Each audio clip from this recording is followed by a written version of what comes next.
ওই দেখ তো তিনি বাইরে কেমনে মারতাছে আল্লাহ পুলিশ কই না কোনো কিছু দেখা যাচ্ছে না দেখছ না দিনে এ বল দেখতে হবে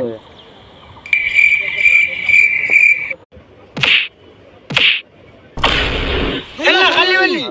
আল্লাহ ইনটা গিরগির কই কোনো কিছু দেখা যাচ্ছে না বাঙ্গি ফুটানার করে কানা হেভলিয়ান তে কেন দেয় না খাও এমনি সাইরেন কিছু দেয়া জানি ওই না আরে তো বাংলাদেশে বলতাছিস তুই স্পষ্ট দেয়া যা কোনো বেজাল নাই কি করে বাঙ্গির ফুটা তো সৌদি বই থেকে বাংলাদেশে বলতাছিস তো আর তো ঘরের ভিতরে ফিলিস্তিনের রে নাগর মানরা মারতাছে এটা তুই সব কি দোষ না এ তুই আবু জাহেলের বংশধর তোরা কাম কর তোরা আরো বিদাস সব বাংলাদেশ থেকে আর বাংলাদেশে সব আরো ভাড়াই দে